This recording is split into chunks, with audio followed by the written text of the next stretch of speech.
Midweek Tackle in a moment's time. The Tom Lynch tribunal hearing has resolved. David Zeta, how has it landed? Well, it's landed seconds ago, Jared, and Tom Lynch has been banned for 5 matches. So the tribunal finds that this strike had the potential to cause a concussion, and we consider the concussion is a serious injury. The totality of the matters included the fact Lynch clearly formed an intent to strike Butts. It was not in play. He struck Butts in the back of the head, and he did so having swung his arm with great force. We find a significant sanction is warranted, and they have imposed a 5-match ban. The AFL gets its way. Tom Lynch to miss 5 games. Biggest suspension of the year. What say you?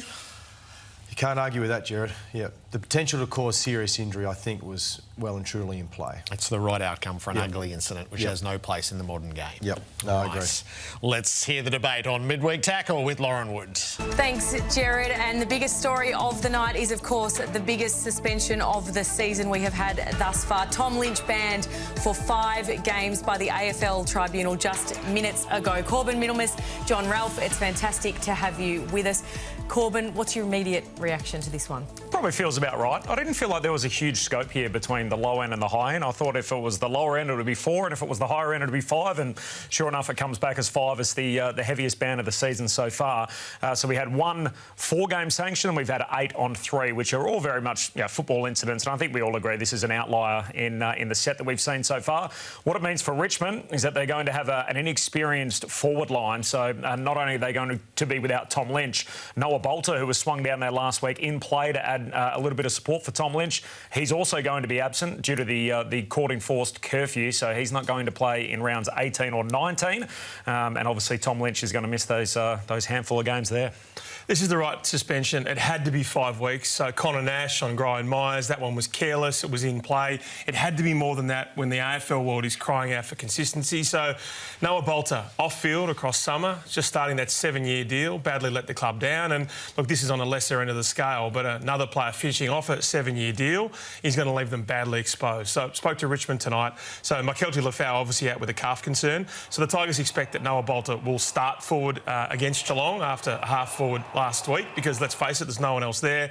And their ACL victim in Tyler Young coming back after 5 weeks in the VFL, another really good story. He's more likely to reinforce the defence there. So Sam Lawler will play, but it leaves them exposed and leaves them really inexperienced with, Bolter in for 1 more week and then out for a couple, and now Lynch out for, 5 of the remaining 8 games this season. So I guess in the short term for Tom, as you say, there's 5 games on the sidelines for him now, Corbin. Of course, then only just a few remaining for the remainder of the season. It's really awkward timing for him, isn't it? Big time. And I know the question was poised during, presented during the week on AFL 360 about, what is the best thing for Tom Lynch if he can't handle the frustration of, being inside that kind of forward line where he is going to be the main focus and get frustrated like he did the other day. I mean, we've hardly seen him. I think he's played 21 games over the last 3 years.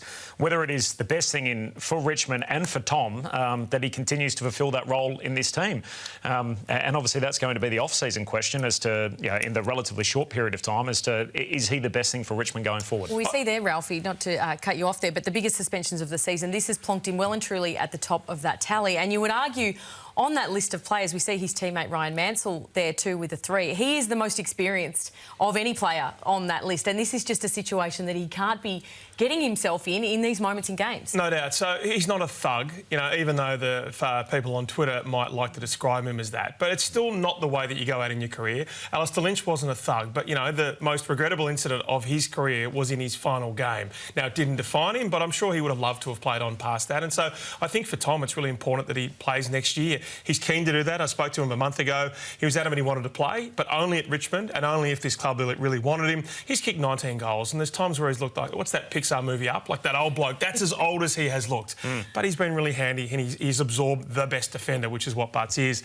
It's also a really big week, 8 weeks for Adam Uze, and so if he can close quite hard, this is a club that would probably look to extend his contract by round 1 next year. Now, if a club that's lost 6 in a row, 3 of them the last 3 by 44 points or more, if they really fade and lose all momentum, well, maybe it's an open question there. So Tom won't be there for most of it, but it's really important that this club gets going again and gets its mojo going, because it's been a really tough 6 weeks. What do they do with him in the short term?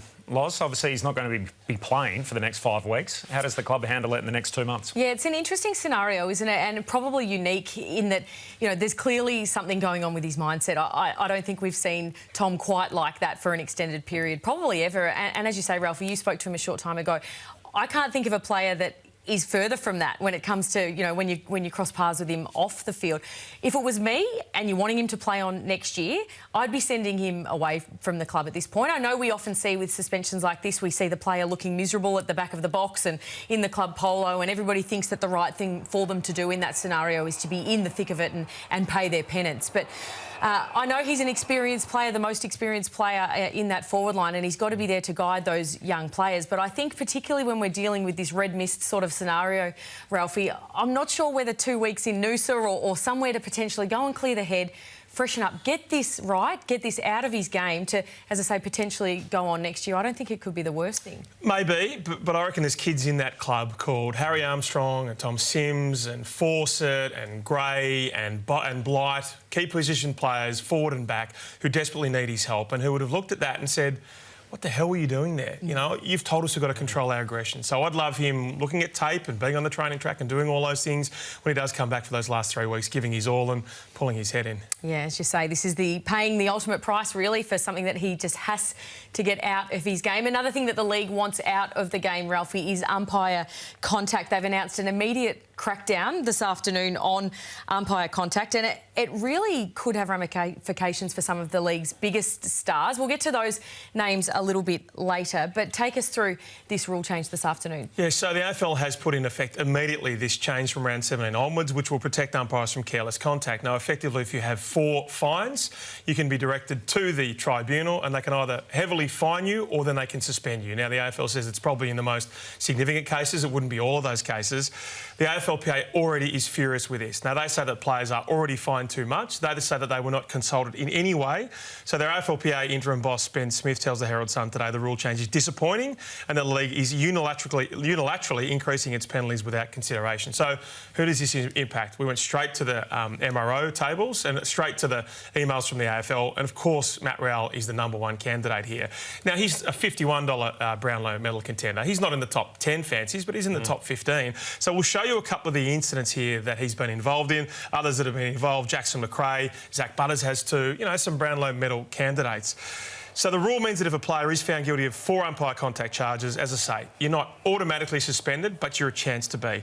And what the AFLPA would say, if you look at a couple of these, there's some terrible ones across the league, but these are umpires tripping or making very insignificant contact. Now, this one here is trying to get out of the way. Corbin, if I was one of his opponents, I'd be trying to set up right behind the umpire. I'd actually be using this as an advantage to say, he's so paranoid about being suspended. I could actually use this as something that might actually be a tactical advantage against Matt Rowell and George Hewitt and all the players who've been on the borderline of suspension. Well, the league might be saying, look, Matt Rowell's been doing that. So he's been setting up in that position on purpose to basically be able to use the only human shield that there is out there outside of your opposition, and one that he knows exactly where he's going to run. And to see the numbers over that period of time, I mean, those numbers are incredible. So this wasn't an issue 2 years ago, and basically the numbers are off the map. So 63 after only 16 rounds of footy. So it feels a lot like the broken windows theory, doesn't it? That it's time to crack down hard, threaten suspensions, hope that changes player behaviour, because the fines that have been doled out so far haven't done the trip, haven't done the trip. And so as a result, now it's going to be the threat of suspensions that hopefully curbs player behaviour. Well, that's the thing. We've certainly been alerted to it, and I'm not suggesting that that's necessarily what Matt Rowell's doing, but it's definitely been a trend in AFLW as well, really just trying to seek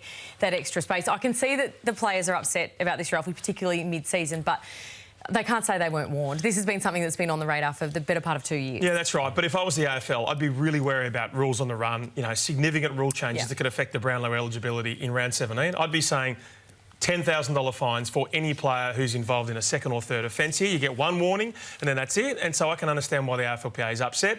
And they're saying, we're already confused about the Paul Curtis-style pinned arm tackles. We want a full review of the AFL tribunal, and we want to be involved right at the heart of it.